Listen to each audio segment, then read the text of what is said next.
everyone. Hey, hello, how's it going? Long time no Mic check, see. mic check.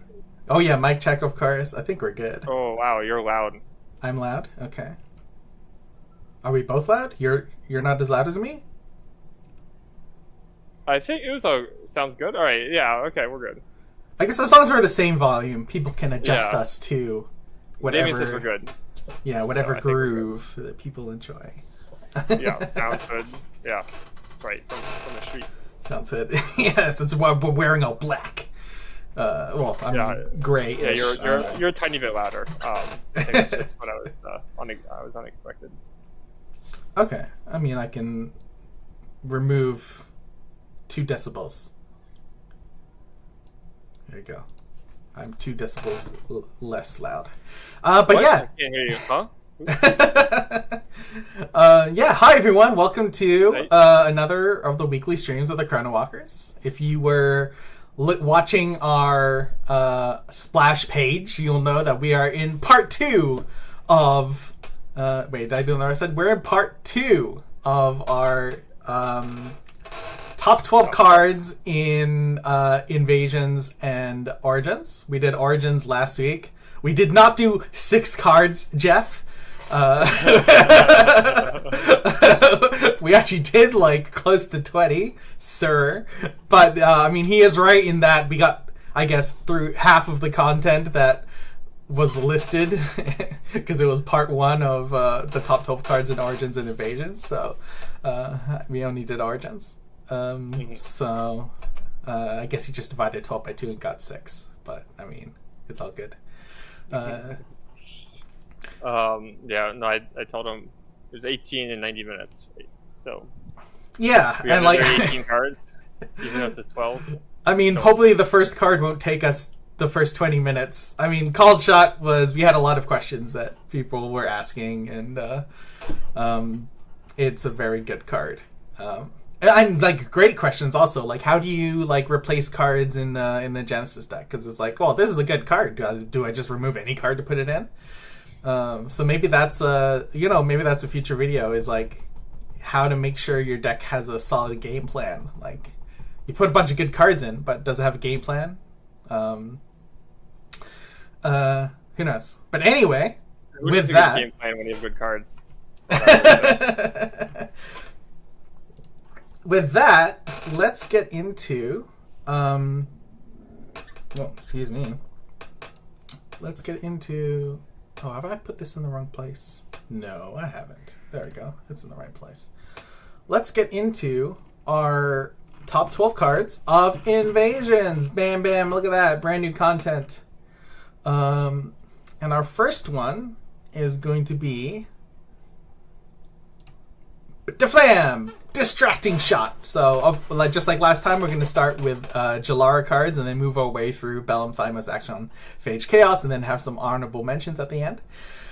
So, Distracting Shot. So, this is a 6-chi non-affiliated card, of course. It is Swift and 6 energy. It's got the forward awareness. We love it. And it's range 3 attack. So at the start, we're, I guess, to compare it to Called Shot from last week, we're at this more expensive cost. And the same damage. And more chi. So there better be more, and there is a decent chunk of text here, so it probably does something. And we got Trigger Execute. When you deal damage... Usually doesn't do anything, though. He usually doesn't do anything. I mean, this is a build around.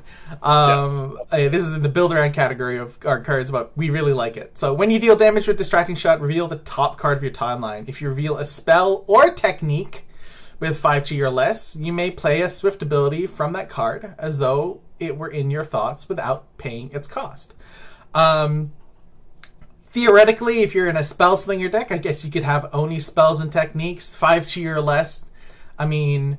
Generally, that's going to be a hit on, like, say, charitably, like maybe 45%, just because it hits 5s as well. Like, but I don't know, Eric. What are your thoughts here? So Damien, I think, brings up a good point. It's the only rare, non-affiliated rare, I think, right? In Invasions, potentially? I believe so. No, wait. Is there natural causes? Actually? Yeah, isn't there a removal spell that's Um, we can maybe check I'm that wrong. out. Yeah. Okay. Anyway, um, yeah. So I mean, I think this is. It's one of those cards where it seems a little weird. It's a build around. It's like how can you get this to work? But the key is that you're playing that spell or technique without paying its cost. So this gets broken. Like the chi system's balanced by the fact that like you might have a stronger card at a lower chi value, but it's just overcosted for what you want, right? So this card maybe it can do okay in some decks. Not the best card, definitely build around, but it gets broken as soon as there's a 5 chi or less card, like say a 5 chi, deal 5 damage, but it costs like 20 energy or something like that. Something kind of silly that probably isn't gonna happen, but that's just an extreme example of something where this card's kind of waiting for. I think there already are a couple cards that are like a little bit over costed at 5 chi. Far shot, I think, or something like that. But yeah, so this card is trying to basically abuse the free cost, and everyone knows free spells are fine and okay in card games. So like once that happens, like this could really break out. In the meantime, I think it's an interesting build around. It's not anything too crazy. Like you're not going to take out your college shots for this. This unlike last week when we had the unaffiliated cards that you put into every deck. I think our 2 unaffiliated cards here are definitely build arounds, or not as easy to slot in. Yeah, I think Distraction Shot doesn't quite have a deck yet, but it's a solid card, and like keep it on your radar is kind of the framing for this one. Because all it takes is a couple pieces, and then maybe this will be doing a lot. Cool. All right, look at that. It's a discussion for Distraction Shot, and it's not even 7:20. Look at that. We're so good at this. All right, our next one is actually right next to it on the sheet alphabetically, and that is Defensive Pose.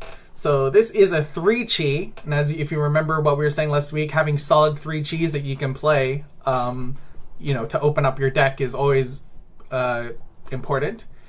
And this is a 3 chi in Jalara, so hey, everyone's got access to this. Swift 4 energy, forward awareness. Prevent the next 2 damage dealt to you by a target in defensive pose awareness this round. Usually you want to play this in response to something that's about to hit you, so, generally should be fine, but yeah. And then when you prevent damage for the first time in defensive pose, you may deal 1 damage to a target in defensive poses awareness. So, gain 2 health, deal 1 damage back, just a solid rate.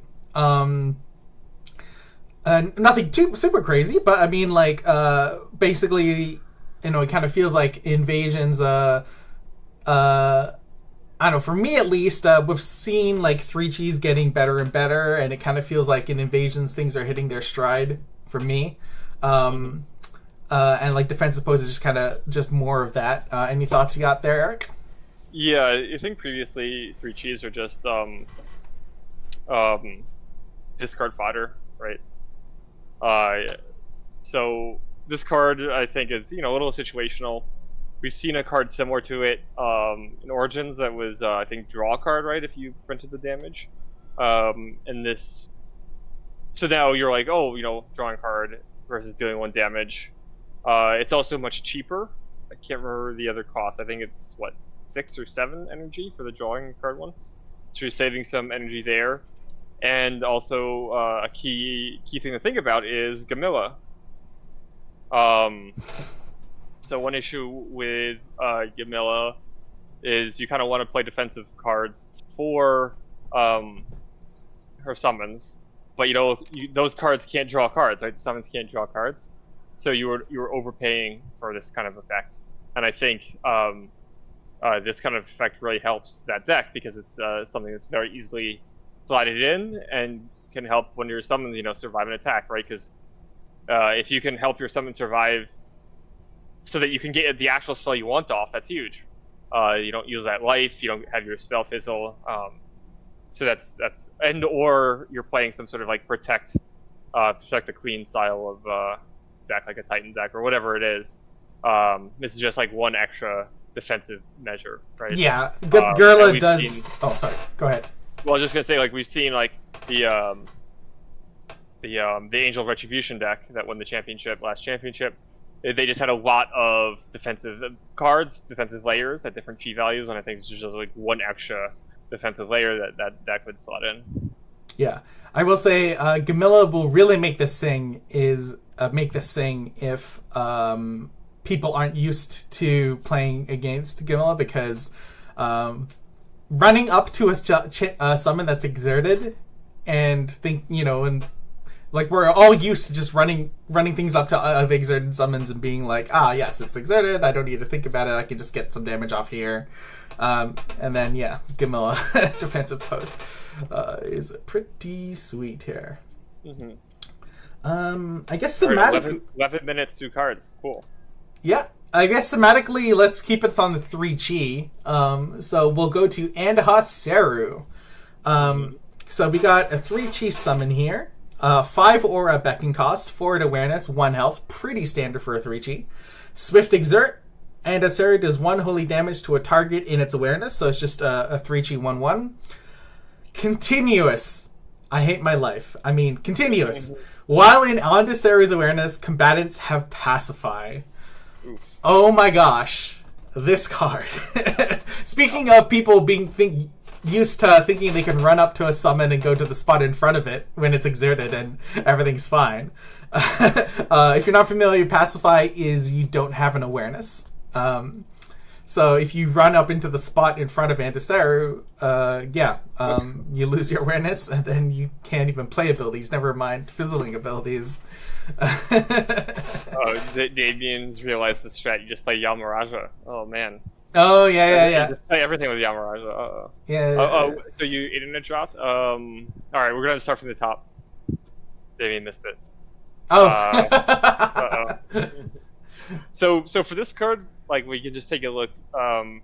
So other 3 chis that are 1/1s cost 4 aura. So you're paying 1 more aura to get the continuous pacify.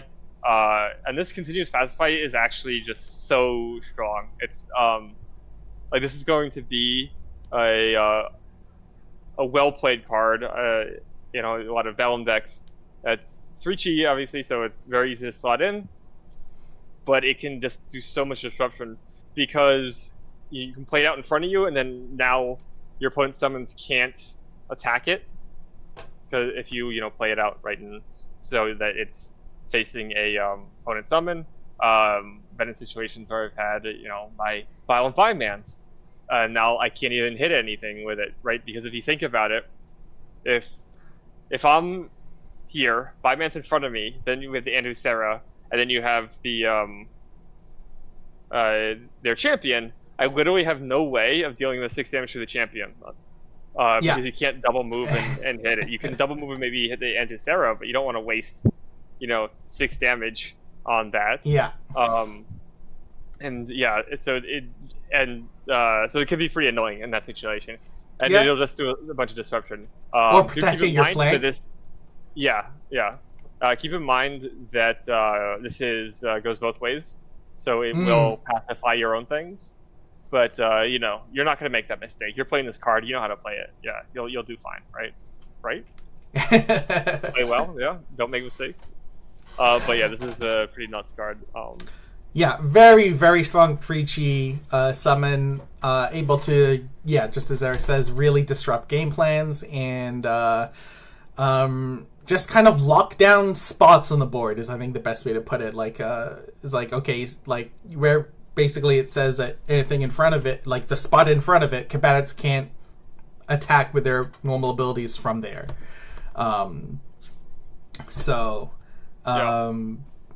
Just a really solid 3 chi. Yeah, and one also thing is that there's a lot of cards and invasions that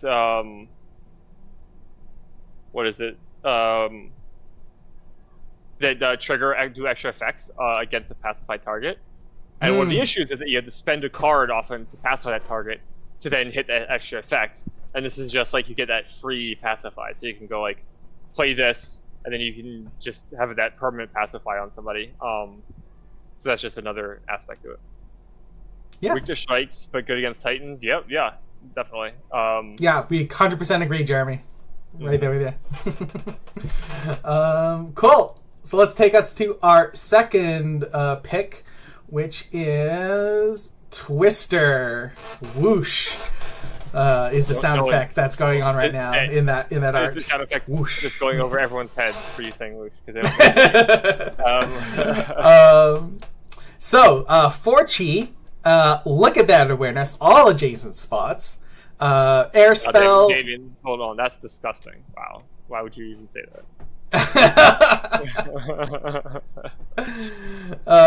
Swift 11 aura cast. You deal 1 air damage to everything in Twister's awareness. What? That's not good. 4-chis need to deal 2 damage. Well, trigger. When a permanent is dealt damage by Twister, that permanent moves 1 spot away from you.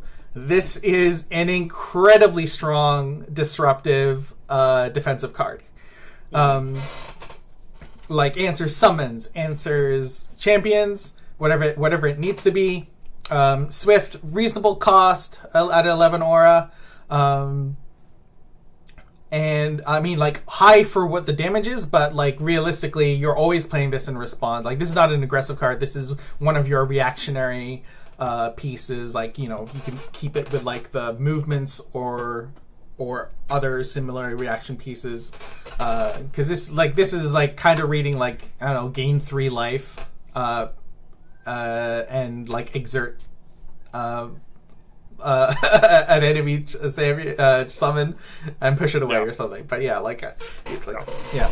Go ahead, Eric. And then the adjacent awareness, right? So it's very hard, right? Like we talked about knockback before. Like knockback is an insanely good card, helps a lot of other champions out, but it only has that front awareness, forward awareness, and this has like all around you or all adjacent to you, I should say. So it makes it so it's just like a catch-all. I guess except against Iblis. But yes, yeah. So this is just an incredibly good defensive card at 4-chi. Yeah. Jeremy mentioned his local meta uses a lot of double forward betters, so like I guess our violent bymans and our called shots. So reasonable reason to move away from it. Shot. Absolutely. Yeah, that's a good point, and I mean, you know, that could be a good thing, right? And that this is a powerful card, but it has its weaknesses, and there's counters to it, which is good. We don't want cards to be perfect. Like just like this solves every problem you need. Yeah, we don't want them to be just solve every problem. The game to be shot tsunami solves all your problems. But yeah. No, not too much more to talk about that. Yeah. Cool.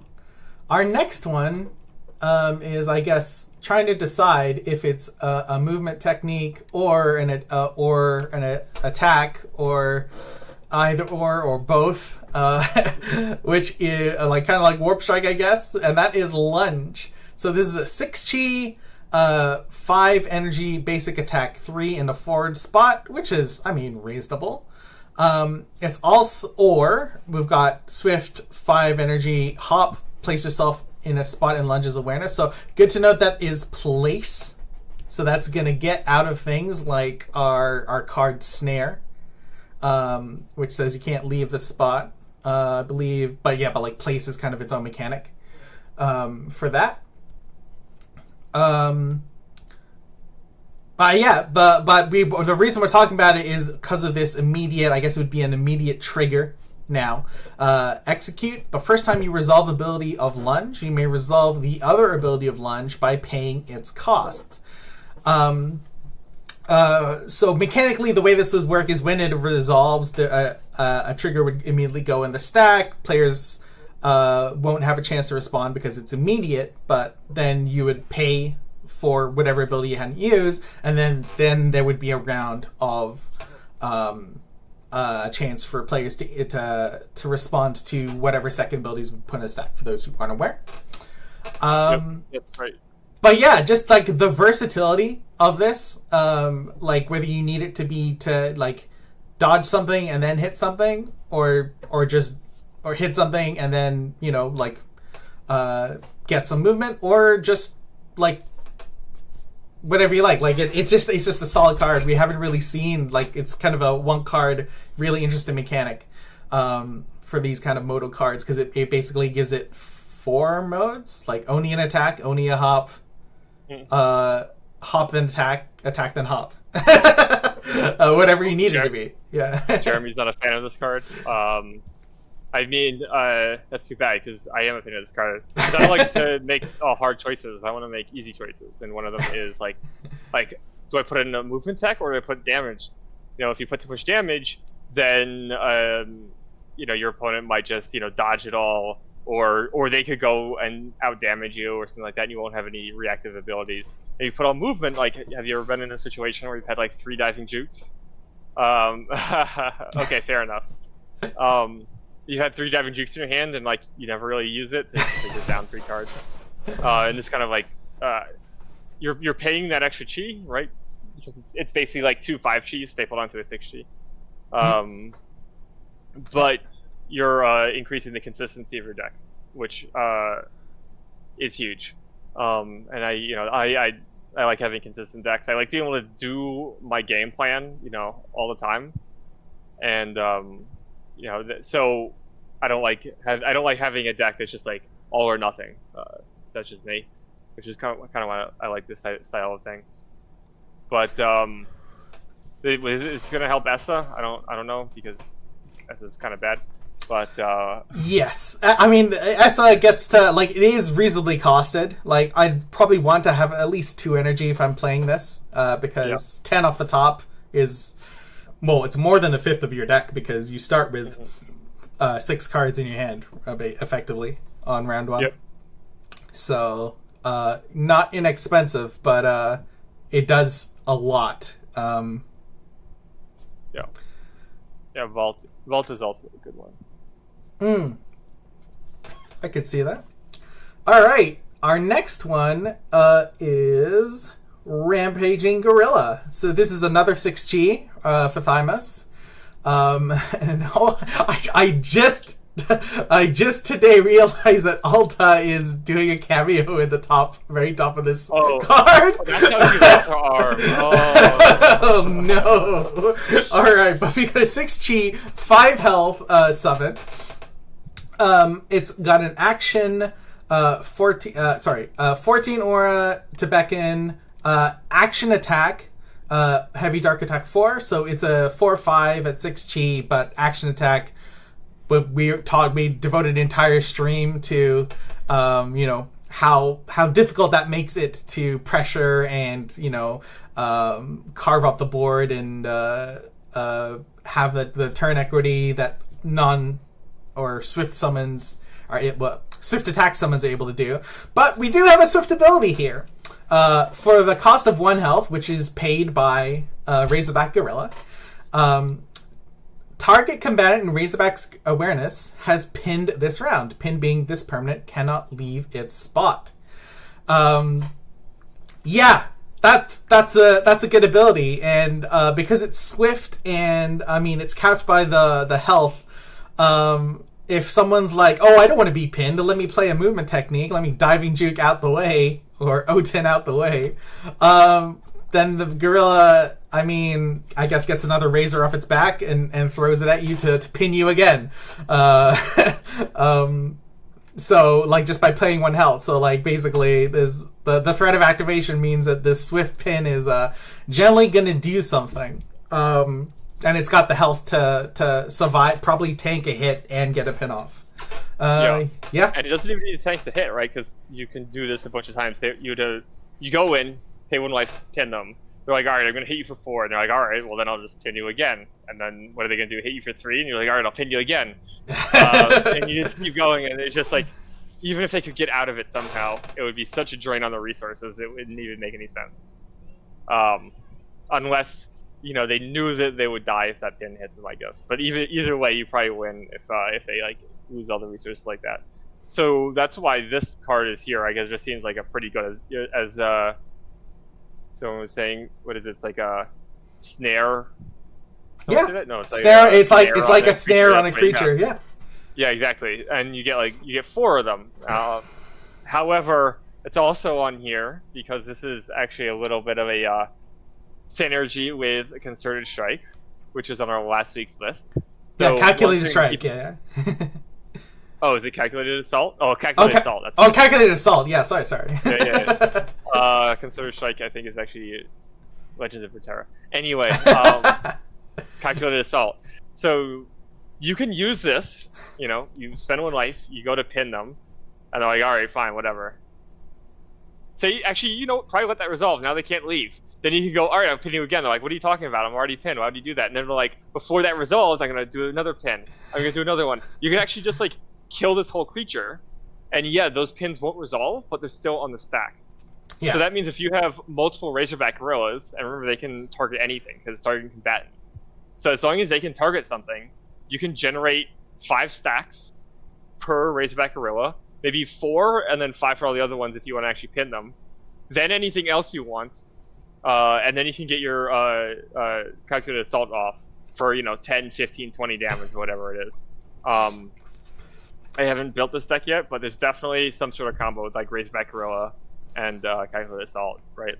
Yeah. I'm expecting Kayun to like that, maybe. I can't imagine that. Oh wait, what's her? The name just left me. The archer. Tashir? Tashir, yes, Tashir. Yeah. I can imagine as well. But yeah, so something like that. Yeah, Calculated Gorilla is the name of that deck, by the way. We haven't made it, but we patented it, so yeah. Yeah, exactly. Healing it up. Heal it up 100%. So that's another thing. Heal it up to get more triggers. 100. Yep, absolutely. So maybe long, although long isn't very good, right? But yeah. But now you're cooking. So yeah. I want to see that. I think that there's something there. And that's so it can be good if you play it regularly. But I think having that extra combo aspect can push this over the edge. Yeah. No, just a really, really solid creature. So I see Jeremy said you replaced Tigers with this card. Wow. Okay. Cool. I mean, you're saving a chi, saving yeah. some energy as well. Mm-hmm. And if your game plan wants the pin more, absolutely, right? I mean, I feel like as Asa, you don't care about saving the energy. You care about saving the aura. This is my Actress Idris deck. Okay. Oh, are you looking forward to the Obelisk of Enduring Strength? Anyway, but yeah, I mean that's cool. That's good to hear that it's being played outside. Losing enough to snare is good. Yeah, turns out having 4 snares on 1 body is pretty good. Yeah. Yeah, because just the threat of activation is you're probably not going to people don't want to trade a card for 1 more health off the Razorback Gorilla, right? Exactly. And remember, it doesn't exert, right? So you can keep doing that, right? Yeah. So it's not just they can't actually get out of it. So that's and it can do 4 damage, right? Maybe, probably not because it's action speed, but Yeah, I mean it's definitely better if your opponent is I guess not also doing the summon thing, for sure. I guess to answer in the works, if there's snaring 1 thing when there's 3 things on the board coming at you is less good. But if it's you're against a fighter / or a spellcaster mage, then just a really solid card. Cool.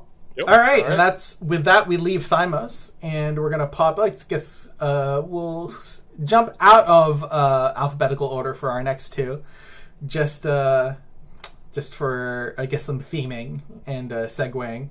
But Chained Carver, oh boy, I love this card. 4 chi, quick beckon, 13 aura, 2 attack. 4 awareness, 2 attack, 1 health. So we've got a quick beckon to 1.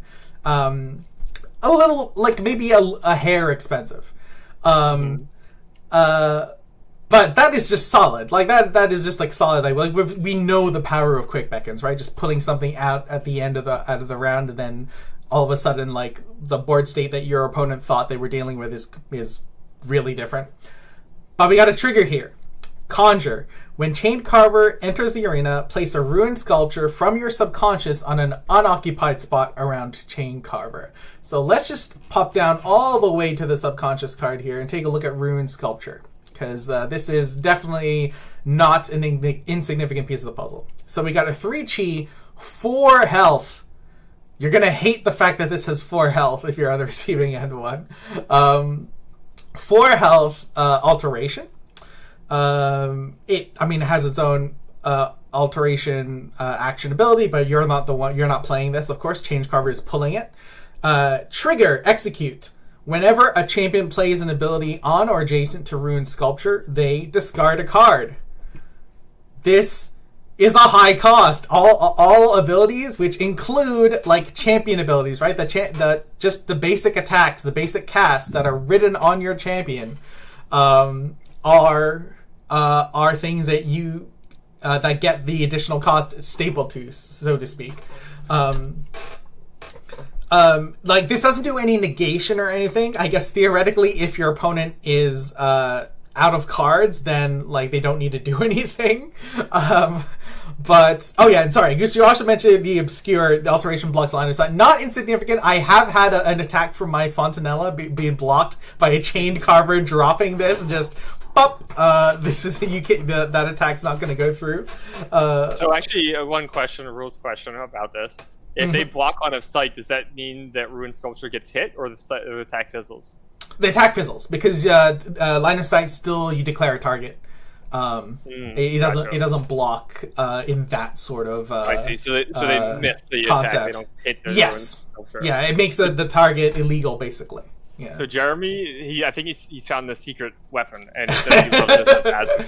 Absolutely, this is absurd with Bazin. The Bazin Wormstrike deck, I think was missing this card, like this one, because you can tone down on a lot of the 6 cheese that was in that deck, and to kind of up the consistency.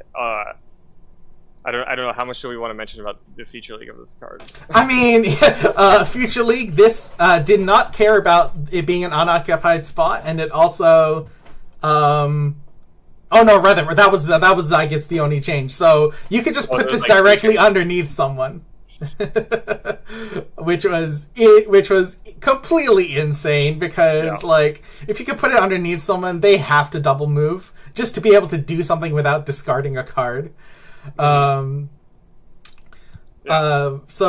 This is such a good harassment tool. If you're trying to buy time to pull off a combo, if you're trying to just like make the board or just like interfere with your opponent's game plan. Just like such a good card, and like they don't know anything until it's resolving, because I remember when you beckon, you don't say I'm gonna beckon, or you don't need to say I'm gonna beckon onto this spot. You just say I'm doing a beckon, and then with Bazin, like 8 spots where it could conceivably go down, and then the Ruined Sculpture also, when it's placed around Chained Carver. So around, on a spot around Chained Carver. So like, and that's, again, it's on resolution. You put it down. So this is a really good card. You should be like, snap up your copies, because like, I think this is just a really good solid Axon 4-chi go-to card, just to fill out a deck. If you're not sure, if you're if you haven't got a concrete game plan, but you're just kind of like, I need a solid 4-chi, this is a great one. It's going to buy you so much more time if you're trying to do something cool. I don't know, anything else, Eric? I do want to keep in mind that the sculpture will make you discard a card if you're next to it, so be careful about that.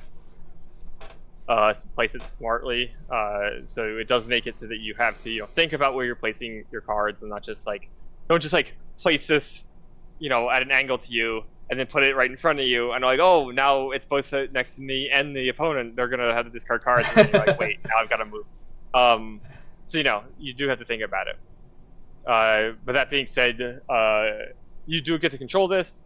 It's pretty easy to throw in your deck at 4 chi, and oh yeah, you can actually kill it in response to the trigger if you don't want to get the yes. If your opponent plays this, you can kill it in response to stop them from getting the obelisk. So that's another. I mean that's the counterplay.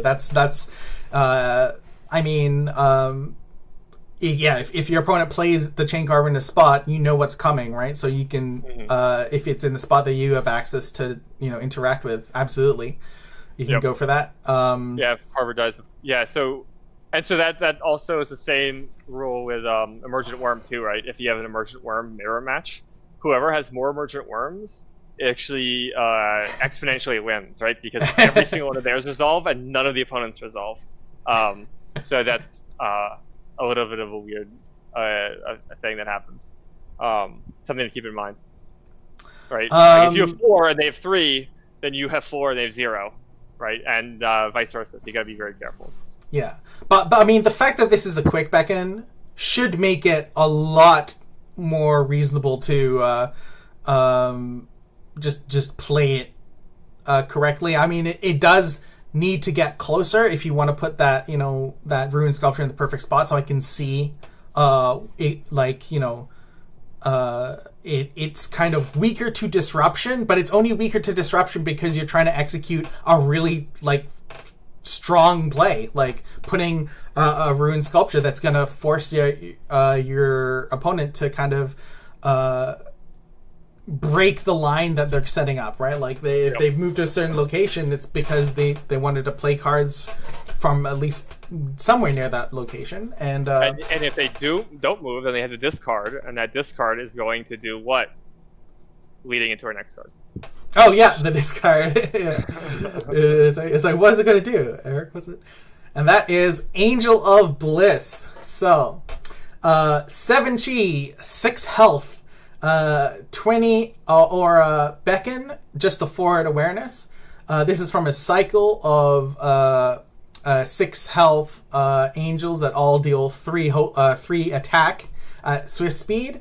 All have the continuous flight, and they all have a continuous modifier. Angel of Bliss is each round, while 1 or more cards have been discarded, Angel of Bliss's Holy Attack 3 becomes Holy Attack 6 this round. Yeah, and they all cost 20 aura. And also, we forgot to, at the very beginning of the stream, mention that we were not going to talk about the cycle, and then slip this one in here just because it's so much stronger than any of the other cards in the cycle that it had to be rarefied. Yeah, so for those that don't know, this is the only rare card in the cycle. In the cycle, yeah, all the other ones are uncommons, which is a little sad, but I mean, it is what it is. It's not rare because it's weak or by accident. Yeah, it is. Anyone having discard, if you're an Axon, you have access to Dedicated Studies, which is such a sweet card. If your opponent plays Dedicated Studies, we're seeing more discard as cost payments. So Angel of Bliss just incidentally getting that 6 attack just because people are doing the things they're normally doing is feels like it's getting more and more of a thing in Genesis now. Invasions had all these they made a symbol for it. They had to make a symbol for it so they could put it in the to squeeze it into the cost box, right? So yeah. Oh, Queen's new best friend, true. Yeah. Green, yeah.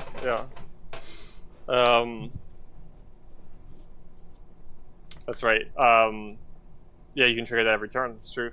Yeah, Jeremy's favorite invasion angel. Not surprised.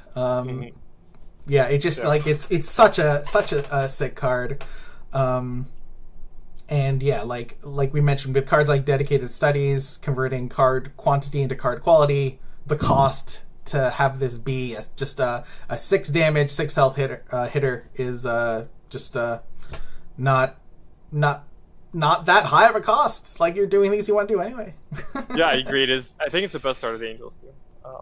Yeah, I agree. Art is also gorgeous. Like, also I love the flavor on it. Because it's like ignorance is bliss is basically what the card is saying, right? If someone has discarded. When you discard it, what are you getting rid of? You're losing cards from your thoughts. So less thoughts, happier person. Become stronger, yeah. Yeah, that's right. Like that's why int is a dump stat, right? Yeah. Cool. Yeah. So that is Axon. I will say, like, yeah, really strong cards in Axon. I mean, who's surprised, right? But let's hop over to Phage to, I guess, a card that I just mentioned having an attack being countered by Chained Carver in a game I played where they just disrupted the heavy line attack, and it's Fontanella. If you've been watching our streams, shouldn't be a surprising card from you. We love this card. It's a 16 aura beckon at 4 chi, so it is expensive. 1 health, and then an action heavy line attack 2. Fontanella deals 2 heavy damage to a target in Fontanella's line of sight. This is such a sweet card. While it's only action speed, the line attack on this makes that nuts. It basically locks down 3 full columns, so 60% of a board it's on, right? Because you can move left or right and just fire it off. I don't know, just turn 1, just drop 2 of these guys on either side of you, and then move up, and then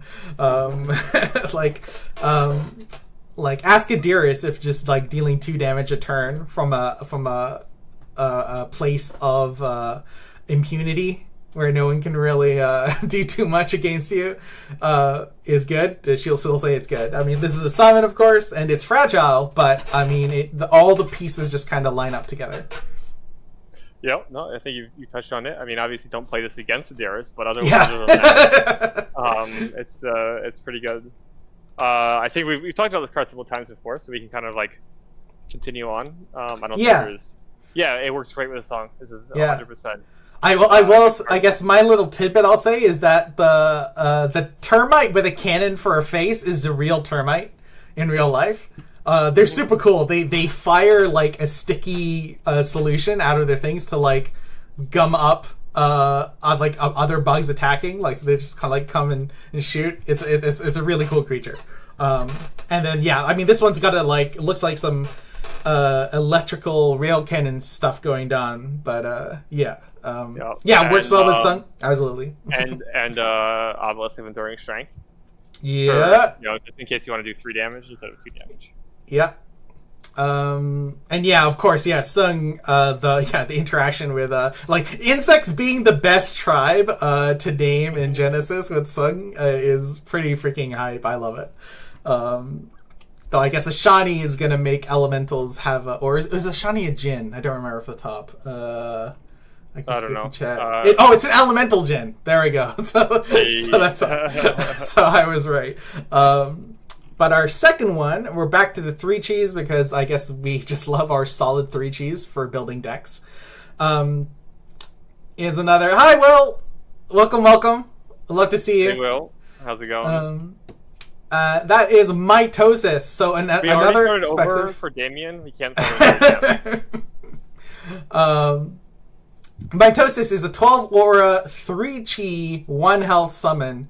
So the rest of it's got to be good, because 12 aura is a lot to pay for 3 chi that only has 1 health. And it's only got an action speed, exert, heavy attack 1. Mitosis deals 1 heavy damage to target its awareness. So I was like, oh my gosh, how bad is this card? It's cool. Action exert. Place a mitosis from your subconscious on the same spot as mitosis, facing the same direction as it, then exert it. It clones itself. it keeps on bringing to be clear, there is a cost, right? So mitosis comes down. The next round it gets to go and do a turn, and then it exerts itself and brings another guy in. And then the following turn, now you have 2 mitosis, which can both do the same thing. But yeah, hello. My camera to migrated. My Tosai. Oh. And To so, my Tosai, yeah. So, one thing to think about, right, is first it's on our list because we think it's a good card. Second, it's on our list because you're going to need a lot of them. Like we're talking like 10, 20, 50, maybe 100. Yeah, because you're placing the new one, so there's no cap based on like even the arena side for the number of mitosis you can have. They'll just keep on coming out more and more and more. All you need is one. I did request a mitosis god pack where the entire pack is just flail mitosis. But I guess that didn't work out. Maybe in the future. Maybe when Genesis does secret layers, they'll have a different art for each one. Anyway, I don't want to give anyone ideas. But yeah, really, really solid card. Also, I guess it's a noun, but it's a noun for a process. But I don't know. I don't know. The name feels a little off to me, but I mean, I'm a nerd. Anyway, if I've got a lot of mitosis coming off the board, I think we need a way to deal with them, and that's where pull of the grave. How's that for a segue? Our next card comes out. So we got another 6G here. Swift, 12 aura and 1 health. So Kasha stands represent because you don't need to pay that 1 health, or you get it back. I guess you pay it and get it back. You deal 4 dark damage to everything adjacent to a target spot that a summon was destroyed on this round. A little bit of you need to keep your thinking cap on and be aware of things died where things died on the battlefield. But I mean, if you got it in hand, you need to do that. So the problem kind of just solves itself because you start paying attention while it's in your hand. Unless you want to just like start casually on turns, mention to your opponent, oh, something died there, didn't it? Yeah. Okay. No, that's fine. That's fine. Yeah. And and then I guess we should also mention the trigger execute. When a combatant is dealt damage by Pull of the Grave, you may place them on the spot targeted by Pull of the Grave. So it basically like everything. So it's hitting 4 spots in that cross awareness. That's the points of the cross, and then it pulls everything that didn't die, because let's not pretend that 4 damage is like something to shrug off. Like it pulls them, or sorry, it may pull them. So if you just want to leave things there, you get to pull them in. And the way Genesis works, it's for each individual thing that it's damaging, you would decide if you're going to put them on the spot. Another way to stack a bunch of triggers, maybe. Yeah, also, it would have a trigger for everything it hits, And the reason you wouldn't want to pull them is because this deals the damage to everything adjacent. So, so if you need to hit again with the second one. Exactly. So this card is pretty nuts, because you have that Swift speed, and then at 12 aura and 1 health, at 4 chi, you're doing 4 damage in an AoE too. But even if it's just single target, this is actually, because of the restriction on something having to die, pretty undercosted for its damage to cost ratio. Especially if you can hit multiple things. Like think about Tsunami dealing 3 damage at 18 aura, and this is 6 less aura. So I mean, 6G is where I want to get 4 damage. So like if this hits for 4 damage, that's fine. But great. I mean, it's great. But it's just like you're like at chi value, it's doing the damage, but I think at the cost of the card itself, like 12 aura and 1 health. Like think if you're Akasha, that's a counter that's basically 12 aura. It's basically free to do all that damage. So this card is going to be nuts, right? Like I think there's going to be some good decks built around this one. You don't even need to be built around it. You could be like a standard like summon deck, right? Like we think of like Harlequin, have a bunch of summons. Even if just one of them dies next to your opponent, you can play 2, 3, 4 of these in your hand. All of a sudden you're hitting for a ton of damage, and you only need to get a couple hits in, right? So this is going to end games quick. You'll see. Unless you have already seen it, and then you're like, oh yeah, I know, that was brutal. Just such a good card.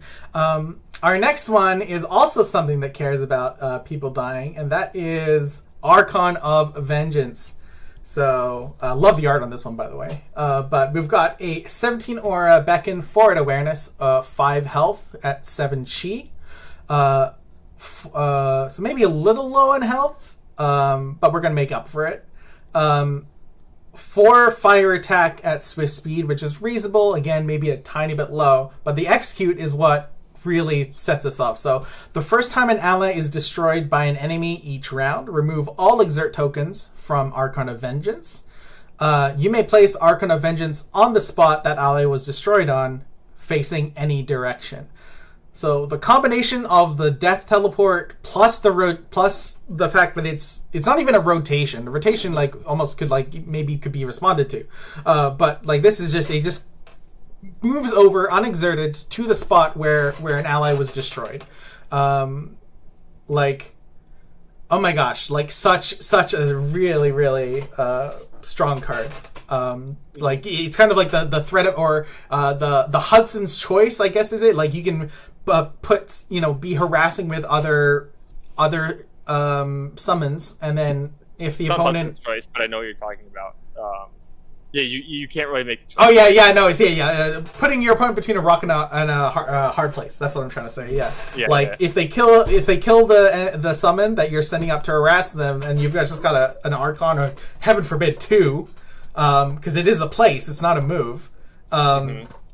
Just hanging out the back, then they're all just gonna jump on in, and they'll all be unexerted, and they'll all be perfectly rotated to hit whatever they need to hit. Yeah. So you could, have them move up, maybe attack, and then something dies, and then they jump over and attack again. Or you can, as Sean was saying, collect all your Archons in a corner somewhere, send out like one little summon to them, or a couple ones, whatever, and have your Archons safe. And as soon as they kill that one summon, boom, they all jump over and can attack. So it's very scary, and this is a pretty powerful card. And it makes it really hard to play around. Yeah, absolutely. Yeah, Pull from the Grave doesn't deal with it because it's going to the same spot. Pull from the Grave is dealing adjacent spots. Also because that does 4 damage, this is 5 health. Also true. But cool, so those are our 12 picks. But just like last week, we've got some honorable mentions that we're not going to spend as much time on. But we'll get through them as quick as we can. So just like with Origins, we have a cycle of breaks. Weird how that works. So our first one and just like Origins, it's only 4, right? Yeah, just like Origins, is only 4. Weird, super weird. Our first one is Air Break, the Bellum Break. So enchantment, they're all going to follow the same kind of template. So enchant, action 4, and arguably we're starting with this... maybe the strongest one. I know people might disagree, but this is very strong. Whenever air damage is dealt to one or more combatants, if Airbreak has less than 5 counters on it, put a counter on Airbreak. And then we got Swift, remove 5 counters. You may move. So this is not like our breaks from Origins, where like they all triggered at the same time, and you have to remove all the counters. This is like if you want to do the air damage deck, like and heaven forbid your opponent is dealing the same type of damage that you care about with your breaks. This just racks up the counters, and then you, like if you got 10 counters on this, like yeah.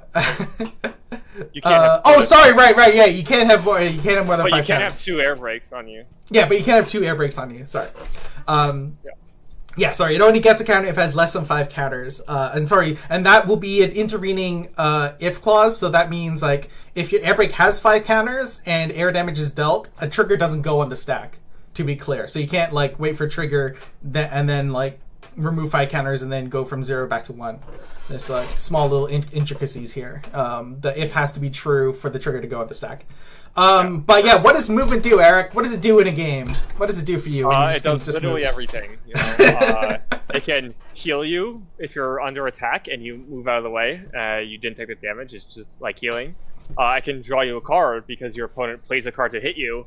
You move out of the way, you don't get hit. You're basically going card for card, or they're going a card down and you're staying card neutral, which is like being a card up. Or it can just prevent all damage because they're hitting you and then you move out of the way and they're not taking the damage. Now, why do I mention those 3 things? Because when we look at the other breaks. Yeah, I guess that's our segue. So our next one is Thymos, so we're going to be looking at Earth Break. Why this is the break. Yeah, this is why. I'm right there with Eric. Like when we first saw this in Future League, is like, why does Bellum just have all the abilities of all the other cards? But Earthbreak costs a little bit more aura. One more. And this one is 3 counters, and it is draw a card. And this is super interesting that drawing a card is considered worse in terms of cost than just movement. And it kind of speaks to the texture of Genesis. I would say, I think the key thing isn't that it's just the cost that drawing a card is worse. And I do agree that drawing cards in Genesis is a little weaker than it is in a lot of other games. Yep. Because of the upfront resources.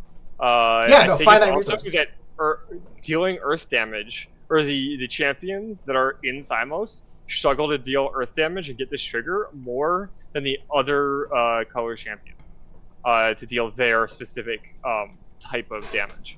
I've tried to make this work so many times because it's card draw in Thymos, which is hard to do, and you just like can't really get enough earth damage to justify this, which is kind of annoying. And I think that's why it costs 3, right? Because it's kind of balanced, right? Like if you look at it, in a vacuum, it might be stronger because you don't have to wait for the move to be useful. You just get the 3 counters and immediately draw a card, which is obviously really good. But because it is so much harder to actually trigger it, that they had to reduce the amount of counters you needed. Also, you need to pay for the card. Like drawing a card in a finite resources game. Like every card, you're not going to play all the cards you draw, just like fundamentally.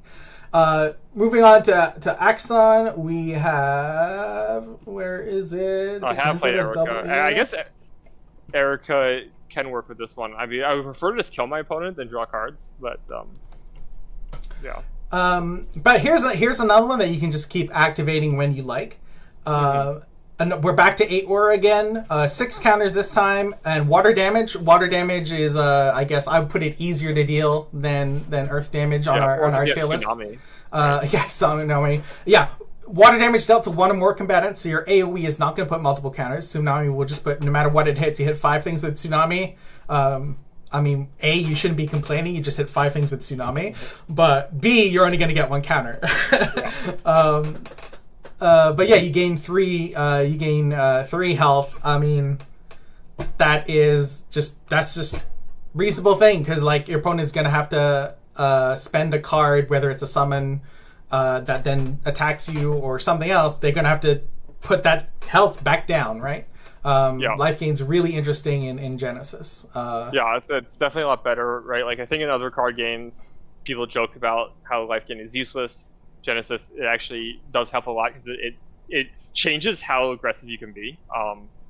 So it heavily affects like where you can go on the board. I do think this is maybe slightly overcosted, but I think it's a solid sideboard card against some of the more aggressive decks, because you only need to get like 1 or 2 of these off to kind of like withstand the onslaught, right? Yeah.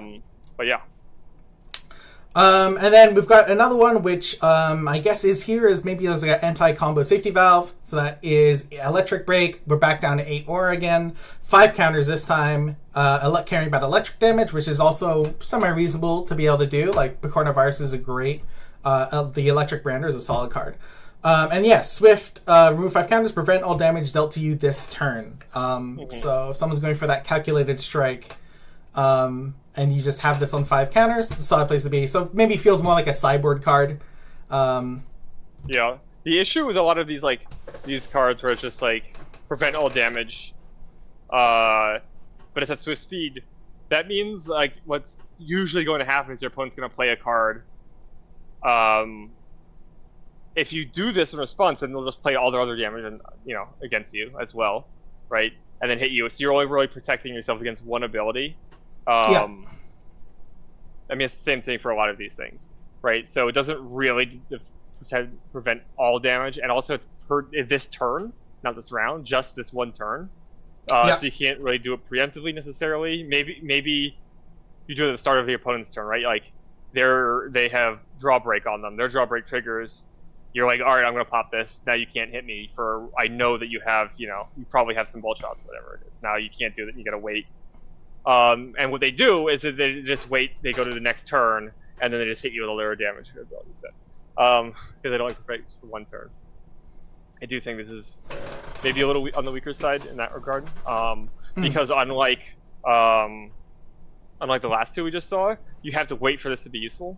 Yes, most likely to not like get you extra counters is kind of like, this is like my vote for how this one works. Like it's gonna sit on 5, and then there'll be like a little bit of a mini game of like between you and your opponent of like, can I make them pop it? Do I not? And then like there'll be plenty of maybe electric damage happening incidentally, but you're not gonna get more counters. Yeah. For newer players, how would a card like Chain Lightning affect breaks? So all the damage is dealt simultaneously. So electric damage dealt to one or more combatants is going to be just one counter. Just like a AoE. Yeah. Yeah. That's a good way of phrasing it, Damien. Yeah, new players. Yeah, I understand. Yep, of course. You knew that, but like the new players. For people not me. Yeah. I got yeah. And yeah, unfortunately our Chaos Break doesn't make it onto honorable list. Maybe if we do like the worst cards from the last 2 sets, we'll talk about it. Yeah. That should be a thing, right? Okay. Oh wait, so should we talk about what we're gonna do next week? I guess. I guess yeah. We'll talk about that at the end. We have a couple more honorable mentions. Yeah. But we have a couple more honorable mentions. Next is our Angel Cycle, Angel Bliss. We showed the marquee card from it. This is not part of the cycle, though it is an angel. It just exists in Jalara. I won't put them all up on the board, but where'd it go? Angel. Hey. Oh, Angel of Justice. Right, they're all Angel Love. Right, they're all Angel. Yeah, they're yeah. A is first. Like we won't put them up, but they're all kind of like this, like the 3 attack, 3 damage, but then ramps up to 6 if a condition is met. We've got while an ally has Pacify, so that means that they don't have an awareness. Like it's not like they can apply Pacify. Then we got Angel of Revenge. Sarah, right? That's pretty good with that. Yeah. Each round when an ally has been dealt damage, Angel of Revenge, pretty reasonable. Like by an enemy. It's just clear. Oh, sorry. Yeah. By an enemy. So you can't hit your own thing to pop it up. Angel of Bliss, of course, we already talked about. Phage, we have Angel of Fortitude, cares about a permanent having gained decay each round. Like... And that's not has decay, that's gain decay, right? Yeah, gain decay. You can't just have something that has decay. And then Angel of Death, while a summon has been destroyed, any summon, not yours or...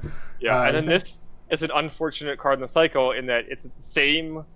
It's more chi at the same... Or it's the same chi, more aura in the same set with Archon of Vengeance in the same colors.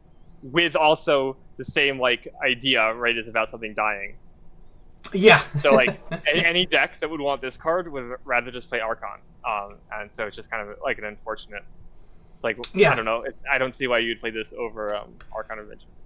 Only thing I could maybe think of is Harlequin with Pox Spreaders. Because you can pop a Pox Spreader preemptively, maybe. That's all I got. Because it will die. Cool. Next is all the way back to the top. Is Natural Causes. So this gets a shout out for being generally always fair, like paying 20 aura to destroy the enemy Angel of Retribution that they pay 25 aura for. Like it's always fair, which is why it's only an honorable mention. But 6 chi, destroy target summon in Natural Causes awareness with a chi of X. So basically, whatever you're targeting, you have to pay extra aura. There's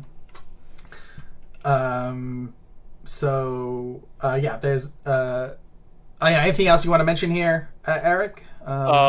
These are honorable mentions. Here because it's like, I think it's like the first like destroy target summon card in the game, right? Like just directly to skill spell. So it's a little overcosted, but it's good to mention that this is probably going to be a thing that's going to happen more often. Yeah, but we do like it. Next is Stalwart Defense. Right here. Got Cutaneous looking great with one arm there.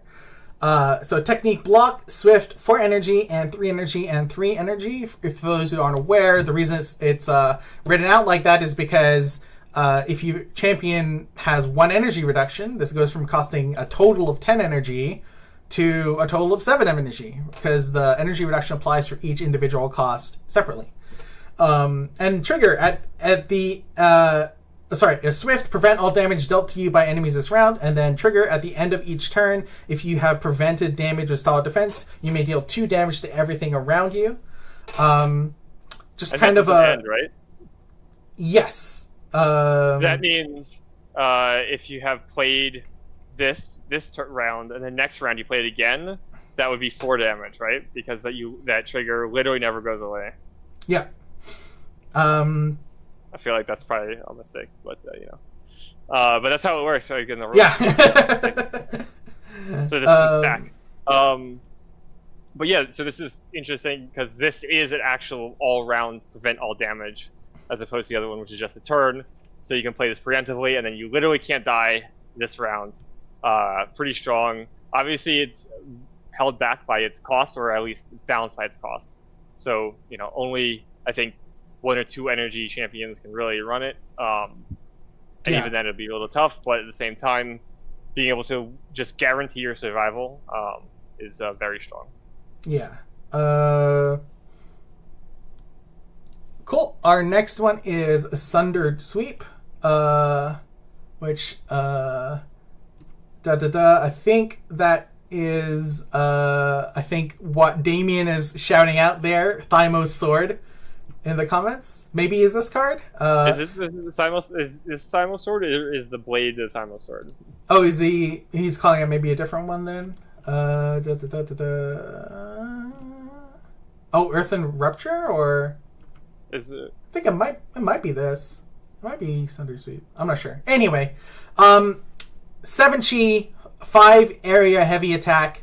So at action speed, we are happy to get that extra awareness. That's why this card works. If it was just forward awareness, we wouldn't be talking about it.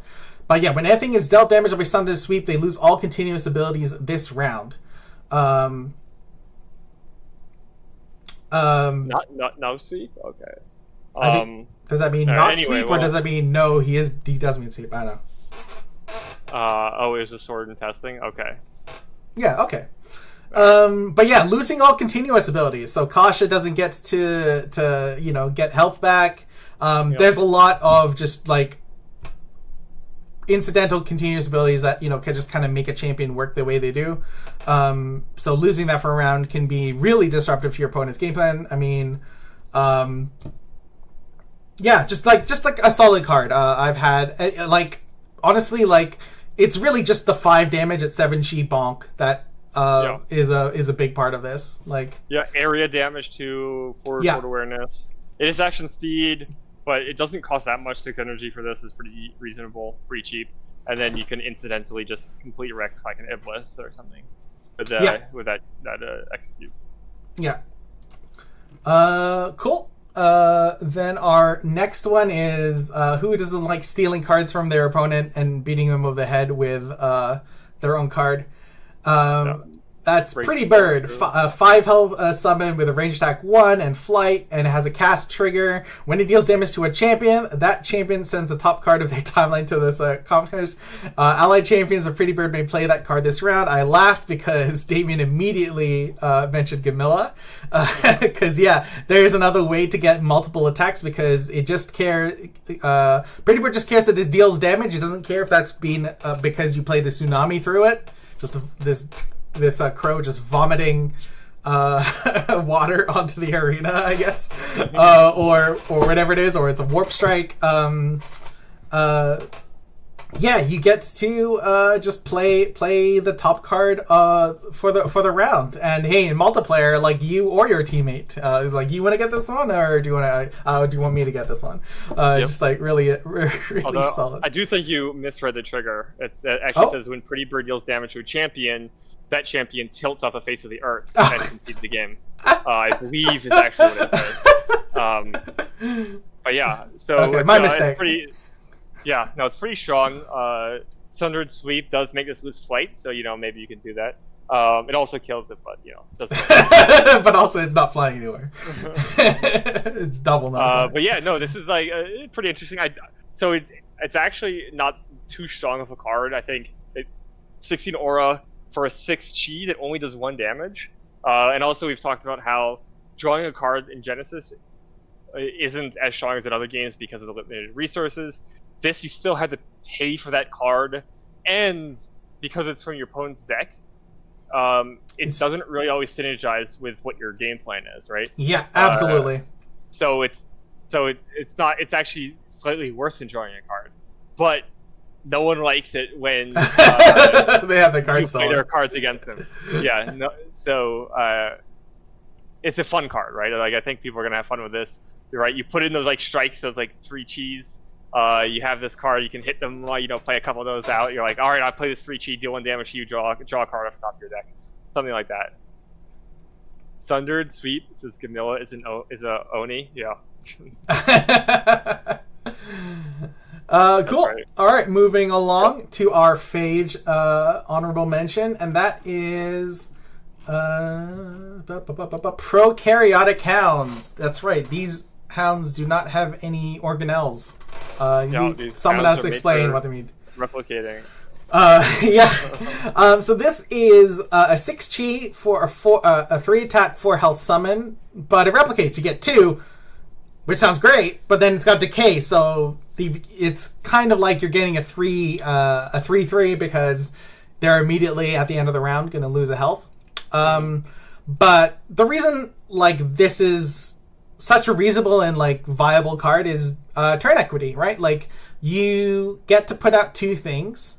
All things being equal, having the option for your strongest character, your champion, to go later in the round, so it can react to everything that happened in the round, is better. And this is one card that puts 2 bodies that independently are going to be going out and pressuring, and there's kind of a weird threat of these are going to die anyway. Do I really want to spend a card on them? That there's always that slightly disgruntled opponent that they have to that this card kind of makes. And it's I don't want to deal with it. It's going to be dead anyway. So it's just good stats for the cost, right? That's kind of what it is. You put 2 bodies, you put 2 dogs on the field. They're hounds, right? For 1 card, and you get your turn equity, you get your pressure, you can get a couple damage off of them, and also just the fact that they have decay, as Sean was saying, makes it so your opponent doesn't want to have to deal with it, but they know that they should. So there's also those mind games. Cool. And then this brings us to our last honorable mention, which is Cobbled Amalgate. So a 5 health, 3 attack, 2 health summon. There's got to be something more to this, right? Well, for one, it's got a great awareness, left, forward, and right. It is a resurrect beacon, so be careful when you're loading up on this in your deck, because you do need something to have died to be able to bring this in. But 12 aura.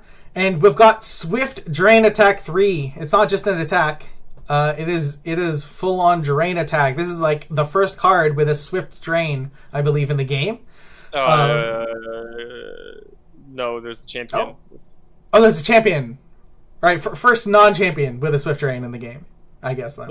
But and it's a heckin' of a 3, because this card is puts out such a "do you have it?" question to the opponent, because Will, this is the 3rd best card in Chaos. What are we supposed to do?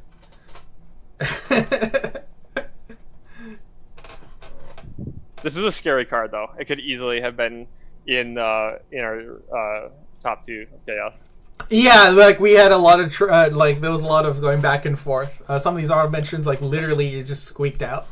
But yeah, it just kind of it puts the question of do you have it, because it just needs to get 1 hit off, and then it's a 5 health summon with a Drain Attack 3. And Sarah's the first card with Swift Drain. Gotcha. But yeah, just a really, really interesting card. Comes out fragile. I like to play it with Harlequin, because I can have it eat the pox spreader that comes alongside it.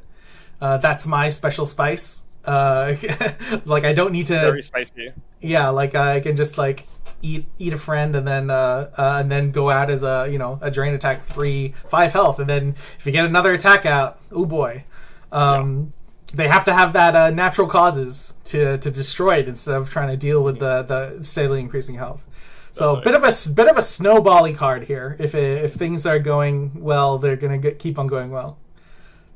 Yep, absolutely. Cool. Yeah. So that is all our cards today. That's all our honorable mentions. We had about 10 minutes of honorable mentions there, and then our full 12 things. Hopefully you guys enjoyed that. Regarding I guess we do have a spoiler. It is not today. I'm sorry. We didn't mention anything about it, so hopefully no one feels bait and switched. But we do have a spoiler. It's going to be next week. A big part of our stream, I guess. We're excited for it. Hopefully you are too. Anything else you want to add there, Eric? I guess. No, I think it'll be really cool. It's a fun card. A lot to talk about. We'll see if we can do 1 hour on one card. Also, if anyone's watching, remember to press the like button. We can get that like button up because it makes us feel good about ourselves. Yes, and then subscribe if you haven't. We'll keep on coming out here. Everyone here has already subscribed, right? Come on. Yeah, sure, probably. No one would do that to us. Yeah, but click the like button or the downvote button too. Engagement for the engagement gods, really, right? Yeah. We're gonna keep doing these, but yeah. So next week's gonna be fun. Yeah, and then after that, then we can do the worst cards in the set. Oh. That's less interesting, though. I don't know. Oh, we'll see. Cool. All right. Yeah. So yeah, I guess we already said like, subscribe. So I guess all is left to say is thank you for watching and goodbye. And we'll see you in the arena. Peace. Peace.